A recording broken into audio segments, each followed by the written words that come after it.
أعوذ بالله من الشيطان الرجيم. بسم الله الرحمن الرحيم. فلما قضى موسى الأجل وسار بأهله آنس من جانب الطور نارا قال لأهلهم كثوا إني آنست نارا لعلي آتيكم منها بخبر أو جذوة من النار لعلكم تصطلون. فلما أتاها نودي من شاطئ الوادي الأيمن في البقعة المباركة من الشجرة أن يا موسى إني أنا الله رب العالمين وأن ألق عصاك فلما رآها تهتز كأنها جان ولا مدبرا ولم يعقب يا موسى أقبل ولا تخف إنك من الآمنين اسلك يدك في جيبك تخرج بيضاء من غير سوء واضمم إليك جناحك من الرهب فذلك برهانان من ربك إلى فرعون وملئه إنهم كانوا قوما فاسقين. محترم دوستو، موسیٰ علیہ السلام کی پوری زندگی کا اگر خلاصہ مختصر انداز میں اگر پیش کرنا ہو تو یہ سمجھنا ضروری ہے کہ آپ کی زندگی کے 5 مرحلے ہیں. کتنے بھائی؟ 5. پہلا مرحلہ آپ کی پیدائش سے شروع ہوتا ہے، جو قبطی کے مارنے پر ختم ہوتا ہے، یعنی آپ کی جوانی تک کا مرحلہ. دوسرا مرحلہ آپ کی ہجرت سے شروع ہوتا ہے، جو 10 سال پر پورا ہوتا ہے. تیسرا مرحلہ مدین سے واپس مصر کی طرف روانگی کا، جس میں آپ کو نبوت دی گئی، آپ کو اللہ کی قدرتیں دکھائی گئی، معجزات دیے گئے اور فرعون کی طرف جانے کا حکم دیا گیا. یہ تیسرا مرحلہ ہے. چوتھا مرحلہ مصر پہنچنے کے بعد موسیٰ علیہ السلام کا اپنی قوم کو فرعون کے ظلم سے بچانا، نجات دلانا اور فرعون کا دریا میں ڈوب جانا، اس دنیا سے فنا ہو جانا، اس کی حکومت کا ختم ہو جانا، یہ چوتھے مرحلے میں. پھر اس کے بعد 5واں مرحلہ جو آتا ہے، جس میں حضرت موسیٰ علیہ السلام کو اپنی ہی قوم کی جانب سے جو تکالیف مشاکل پہنچے، اس کا مرحلہ. پہلا مرحلہ بالکل مکمل ہو چکا، اس میں اللہ رب العزت نے اپنی قدرت دکھائی کہ حضرت موسیٰ کی حفاظت کے لیے اللہ رب العزت نے کس طرح پلان بنایا. دوسرا مرحلہ وہ بھی اللہ رب العزت نے اپنے پلان ہی کو ہم کو سمجھایا کہ اللہ رب العزت کسی نبی سے کام لینا چاہتا ہے تو اس کے لیے پہلے کیسے تربیت کرتا ہے.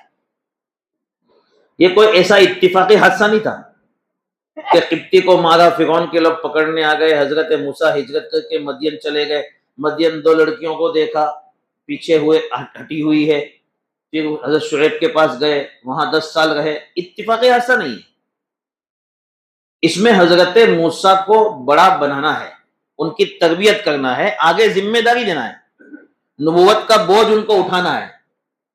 اب تک تو وہ محل میں رہے تھے، وہاں کی خوشیاں انہوں نے دیکھی تھی، وہاں کے عیش و آرام دیکھے تھے، اس لیے اللہ رب العزت اب ان کی تربیت کرنا چاہتے تھے. اس لیے مدین حضرت شعیب علیہ السلام کی صحبت میں ان کو 10 سال رکھا. یہ پرانے آدمی ہیں، نبی ہے، سارے حالات جھیل چکے ہیں، ان کے پاس تجربہ ہے. اس لیے موسیٰ علیہ السلام کو ان سارے تجربوں سے فائدہ اٹھانے کا موقع بھی ملے.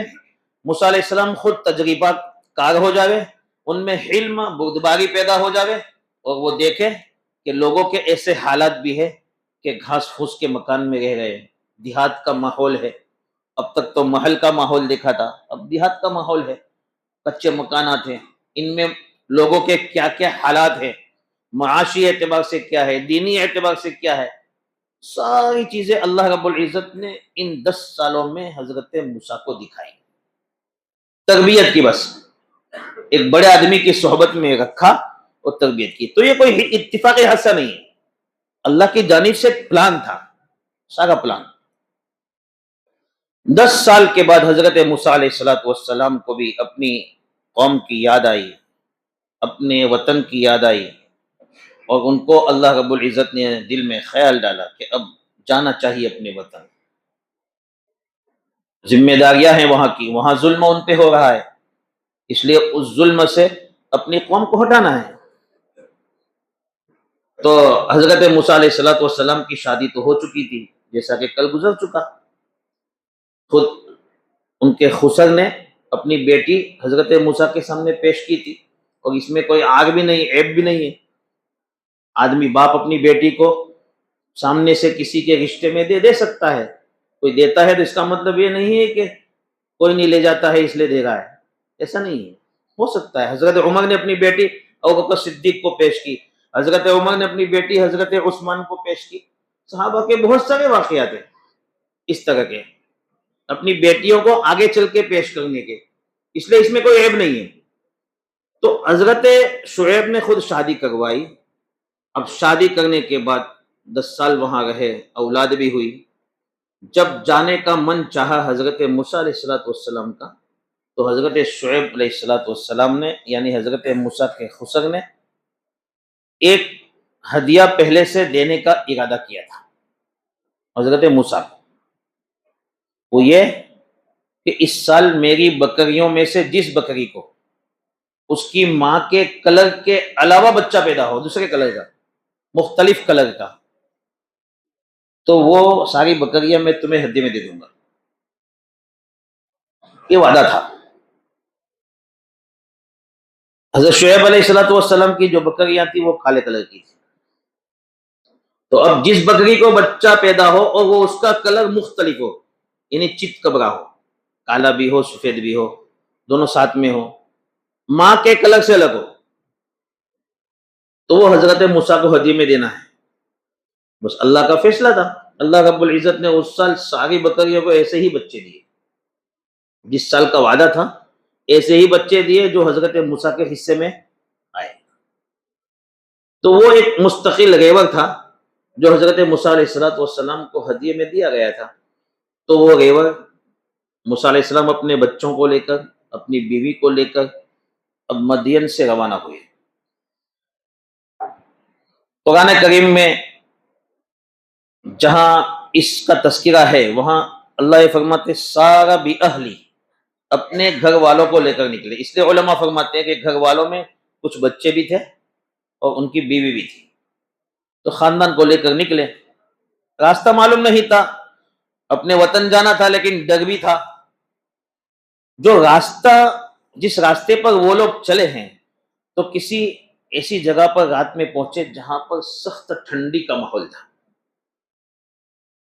اور ساتھ ساتھ میں راستہ وہ بھٹک گئے تھے، آگے کا راستے کا پتہ نہیں تھا، دونوں باتیں تھیں۔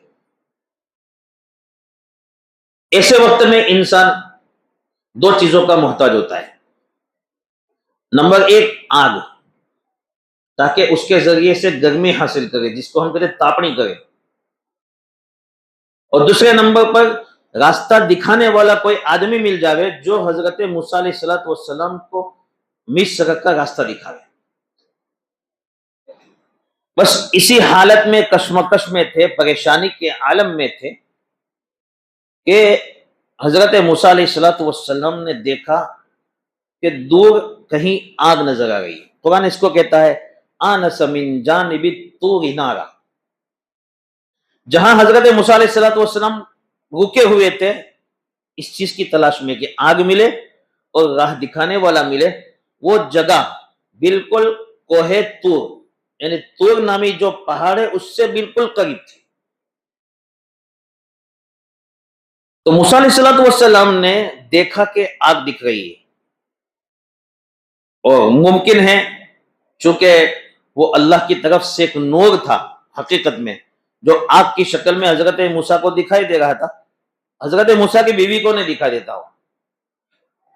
موسیٰ علیہ الصلوۃ والسلام نے اپنی اہلیہ کو کہا تم یہیں ٹھہرو، میں وہاں جا کر دو میں سے ایک بات تو لے کر آؤں گا۔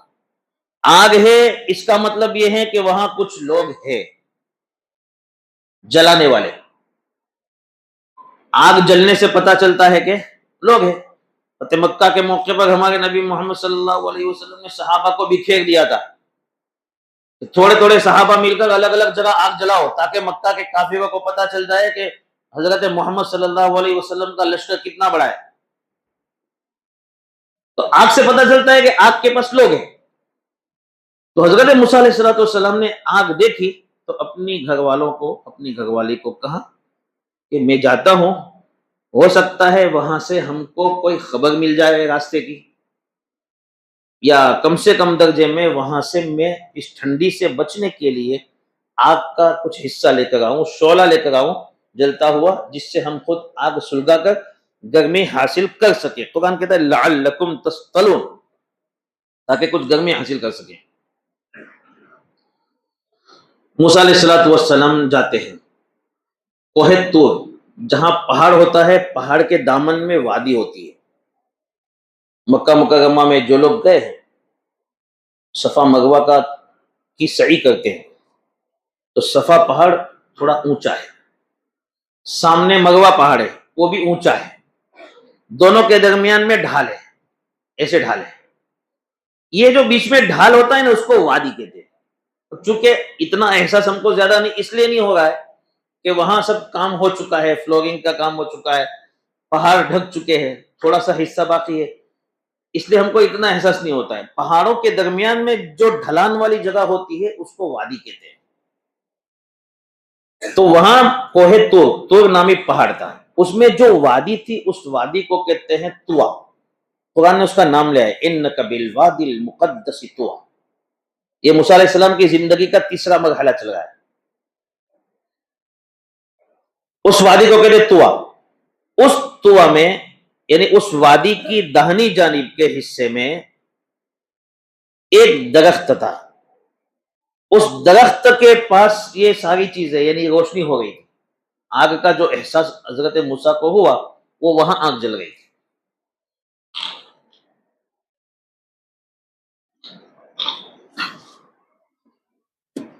اس لیے موسیٰ علیہ السلام آگ کے پیچھے جب گئے تو وہ آگ جل رہی تھی موسیٰ علیہ السلام کی داہنی جانب، یعنی کوہ طور داہنی جانب تھا، اس کی داہنی جانب میں وہ وادی تھی، اس وادی کو طویٰ کہتے ہیں، اور اس وادی میں درخت تھا، اس درخت میں آگ جل گئی تھی۔ ایک عجیب کرشمہ تھا جو دیکھنے والا تعجب کرتا، اس لیے کہ جل رہی تھی وہ آگ، اصل حقیقت نور تھا، اور وہ جو آگ جل رہی تھی درخت کے اندر جل رہی تھی، لیکن جیسے جیسے وہ آگ بڑھتی جاتی تھی درخت کا سبزہ یعنی وہ ہرا اور ہوتا جاتا تھا۔ جب درخت میں آگ لگتی ہے تو درخت سوکھتا ہے، یہاں ایسا نہیں تھا۔ آگ درخت کو نہیں جلا رہی تھی، اور درخت کی جو تری ہے، چونکہ درخت اگا ہوا ہوتا ہے اور سوکھا نہیں ہوتا ہے، اس میں پانی رہتا ہے، تو درخت کی جو تری ہے وہ آگ کو بجھا نہیں رہی تھی۔ دونوں اپنا کام نہیں کر رہے تھے، آگ بھی اپنا کام نہیں کر رہی تھی کہ وہ درخت کو جلا کر خاکستر کر دے، اور درخت کی رطوبت، اس کی تری جو اندر اللہ نے ہر درخت میں رکھی ہے، وہ درخت کی تری بھی آگ کو بجھا نہیں رہی تھی۔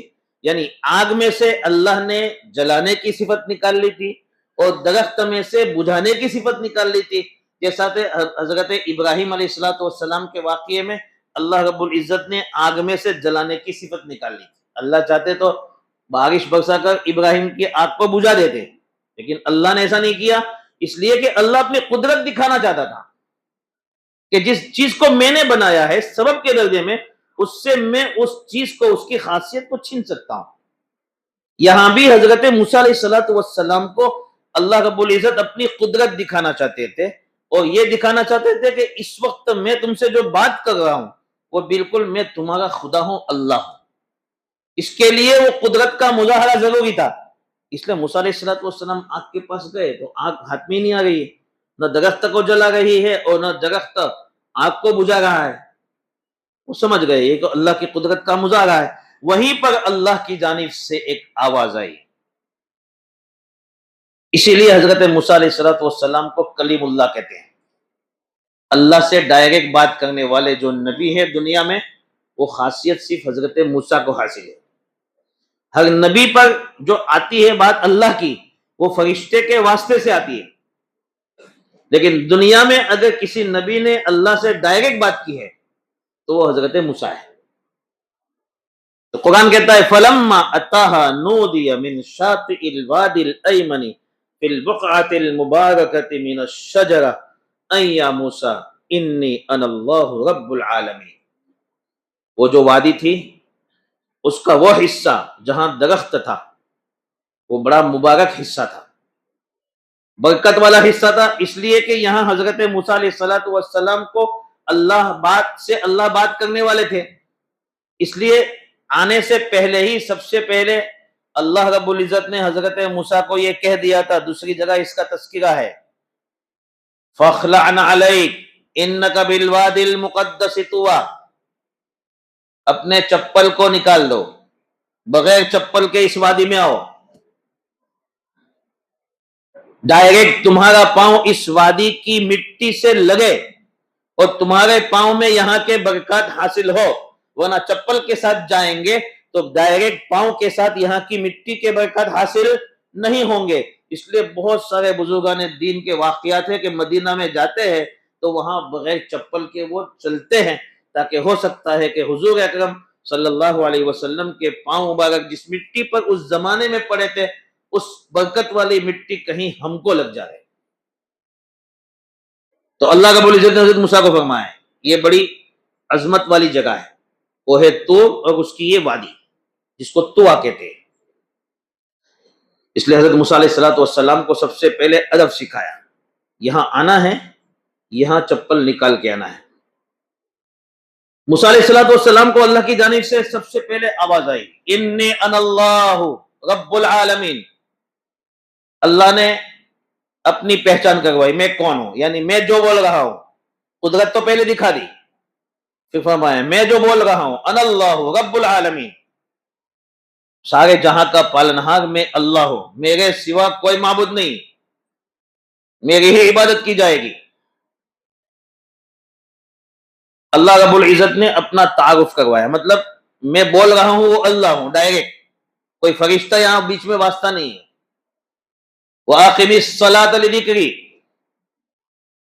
اور تمہیں نماز یعنی عبادت بھی میری کرنی ہے، نماز پڑھنی ہے وہ بھی میری یاد ہی کے لیے، کسی اور کے لیے نہیں.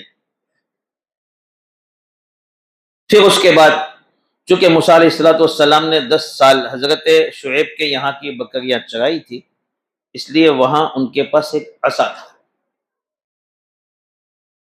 وہ عصا انہوں نے سفر میں ساتھ میں لیا تھا.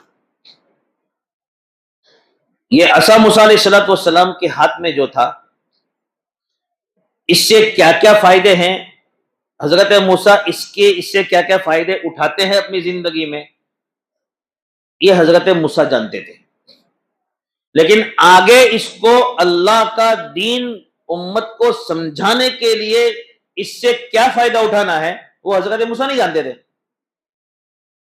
اس لیے سب سے پہلے اللہ رب العزت نے حضرت موسیٰ علیہ السلام کو ان کے عصا کے متعلق پوچھا کہ کتنا وہ جانتے ہیں. وَمَا تِلْكَ بِيَمِينِكَ يَا مُوسَىٰ، موسیٰ آپ کے ہاتھ میں کیا ہے.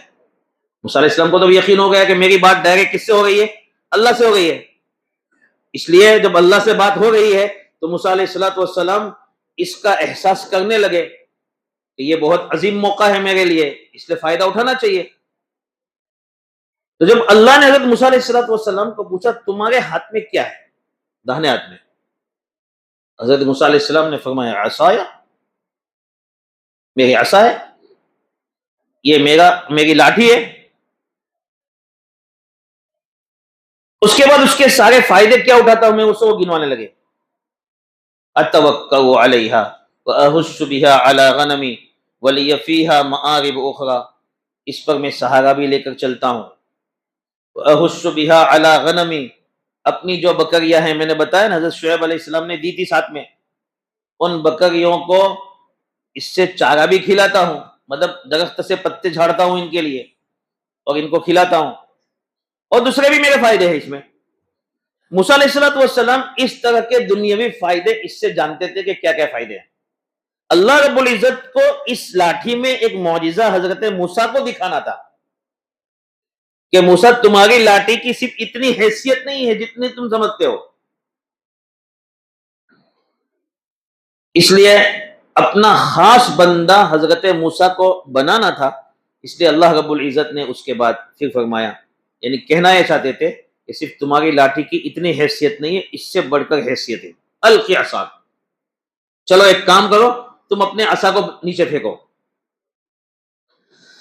فلما رآها تہتز کأنها جان ولا مدبرا ولم يعقب، جب حضرت موسیٰ علیہ السلام نے اس عصا کو نیچے پھینکا تو اس کی حقیقت بدل گئی۔ وہ حقیقت کیا کہ تھی لکڑی، بے جان لکڑی، لیکن بے جان لکڑی اب سانپ کی شکل میں بن گئی۔ اور سانپ کیسا؟ چلنے میں تو ایسا جیسے چھوٹا سا سپولیا ہو، مڑتا ہے نا جو بہت زیادہ حرکت کرتا ہے، جتنا ہلکا وزن پتلا ہوگا سانپ اتنا ہی زیادہ ایسے مڑتا جائے گا اور چلتا جائے گا اور تیز چلے گا، تو جیسے چھوٹا پتلا سا ہو، یعنی چلنے میں، حرکت میں، لیکن اس کی جسم و جسامت میں جیسے اژدہا، بہت بڑا۔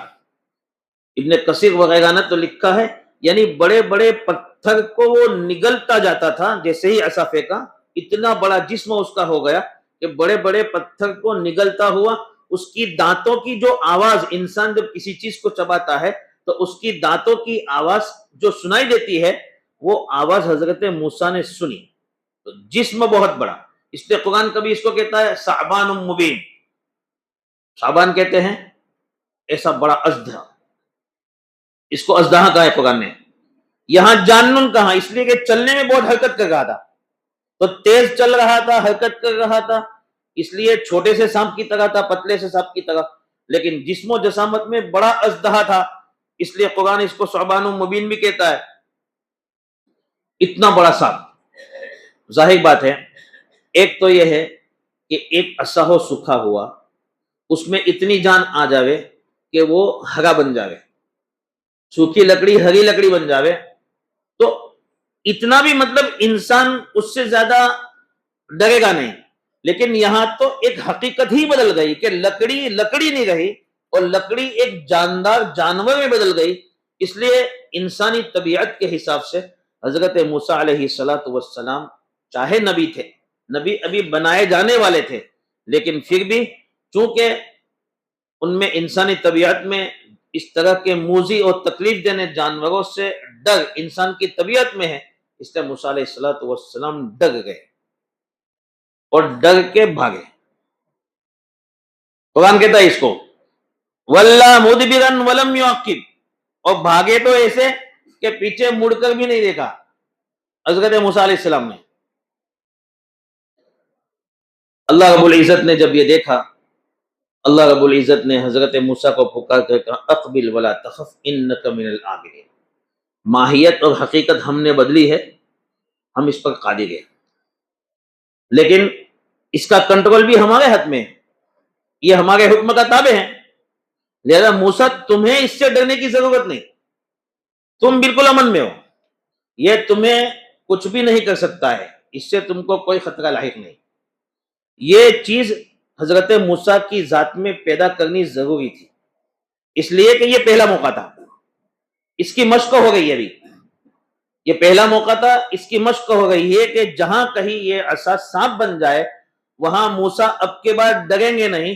اگر وہ فرعون وغیرہ کے سامنے اس طرح سانپ بنتے ہوئے عصا کے سانپ بننے کے وقت میں ڈر گئے تو ذلت اٹھانی پڑے گی، اس لیے یہاں مشق کروائے اللہ رب العزت حضرت موسیٰ کو، اس نے کہہ دیا کہ ڈرنے کی ضرورت نہیں، تم امن میں ہو، یہ ہمارے حکم کا تابع ہے۔ تو ایک عصا سانپ بن گیا، ایک معجزہ اللہ رب العزت نے حضرت موسیٰ علیہ السلام کو یہ دیا۔ نبی جو بھی ہوتا ہے وہ نبوت کا دعویٰ کرتا ہے، اس لیے نبوت کے دعوے کو پختہ کرنے کے لیے اور کافروں کی گردن جھکانے کے لیے اللہ رب العزت نبیوں کو معجزہ دیتا ہے، تاکہ اس کے ذریعے سے نبوت کا دعویٰ لوگوں کے ذہن میں بیٹھے جو انکار کرنے والے ہیں۔ ورنہ ہر ایک آدمی نبوت کا دعویٰ کر سکتا ہے، کوئی بھی نبوت کا دعویٰ کر دے گا۔ جیسے پڑوس ملک میں بہت سارے اس طرح مہینے 2 مہینے میں کھڑے ہو ہی جاتے ہیں، جیسے فیکٹری ہوتی ہے وہاں بنتے ہوں گے تو نبوت کے دعویٰ کرنے والے کھڑے ہو جاتے ہیں، حدیث میں آتا ہے وہ تو کہ میرے بعد اس طرح کثرت سے نبوت کے دعوے کرنے والے آئیں گے۔ تو اس طرح کے نبوت کے دعوے کرنے والے بہت کھڑے ہو جاتے ہیں اگر معجزہ ضروری نہ ہوتا تو۔ اس لیے اللہ رب العزت نے نبی کی نبوت کو ثابت کرنے کے لیے معجزے رکھے ہیں، تاکہ ایک دم سے کوئی آدمی نبوت کا دعویٰ نہ کر دے۔ الغرض حضرت موسیٰ علیہ السلام کو اللہ نے یہ ایک معجزہ دیا، پھر دوسرے نمبر پر ایک دوسرا معجزہ دیا، اسلک یدک فی جیبک تخرج بیضاء من غیر سوء۔ یہ جو معجزہ تھا سانپ والا، وہ ڈر والا معجزہ تھا۔ اب دوسرا ایک معجزہ دیا جو سکون والا، جس سے امید بڑھتی ہے۔ وہ کیا کہ اللہ رب العزت نے فرمایا کہ تمہارے گریبان میں تم اپنا داہنا ہاتھ ڈالو۔ یہ انسان کا کرتا ہے، جہاں سے اس کا منہ داخل ہوتا ہے اس کو جیب کہتے ہیں عربی میں۔ جیب، جیب کے معنی فٹن، جہاں سے وہ اپنا سر داخل کر سکتا ہے۔ تو ہمارا جیب یہاں اوپر کہتا ہے، یہ پورا، اس کو گریبان کہتے ہیں، اس کو گریبان ہم لوگ کہتے ہیں۔ اس گریبان میں اپنا ہاتھ داخل کرنے کے لیے حضرت موسیٰ علیہ السلام کو اللہ نے حکم دیا کہ داخل کرو۔ جب اس کو نکالو گے تو بالکل سفید روشن نورانی بن کے تمہارا ہاتھ نکلے گا۔ موسیٰ علیہ السلام کے بدن کا کلر ویسے گندمی کلر تھا، گیہوں کا کیسا کلر ہوتا ہے اس طرح کا کلر، زیادہ تر ہمارے کلر ایسے ہی ہے۔ تو اس طرح کا کلر حضرت موسیٰ کا تھا۔ ایک یورپ کے لوگوں کا کلر ہوتا ہے چونے جیسا، تو وہ الگ رہتا ہے۔ باقی عام طور پر جو ایشیا کے لوگ ہیں ان کا کلر کیسا رہتا ہے؟ گندمی رہتا ہے۔ تو موسیٰ علیہ السلام کا کلر گندمی تھا، جسم کا کلر۔ اس لیے ایک ہاتھ کا بغل میں داخل کرنے کے بعد واپس نورانی بن کے نکلنا، ایک دم روشن بن کے نکلنا، سفید بن کے نکلنا، ایک مستقل معجزہ تھا۔ لیکن اللہ نے فرمایا من غیر سوء، یہ کوئی بیماری نہیں ہوگی بلکہ یہ ہمارا معجزہ ہوگا۔ یہ 2 معجزے اللہ نے دیے، یہ اطمینان والا۔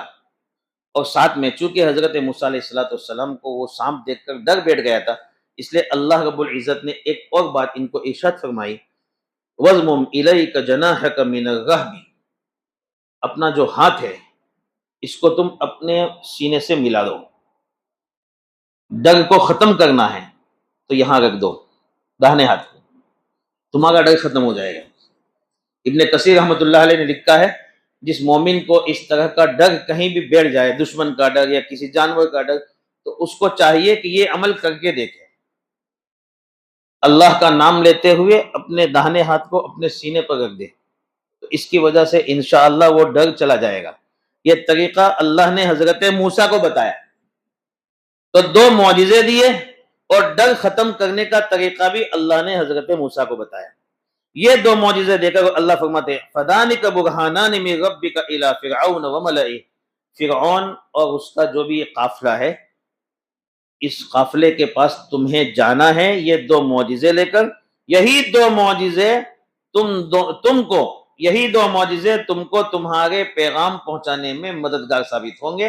وہ لوگ فاسق قوم ہیں، برے لوگ ہیں، اس لیے ان تک دین پہنچانا ہے، ان کا مقابلہ کرنا ہے، تو یہ 2 معجزے تمہارے لیے ضروری ہے، اس لیے ہم نے تمہیں یہ 2 معجزے کی۔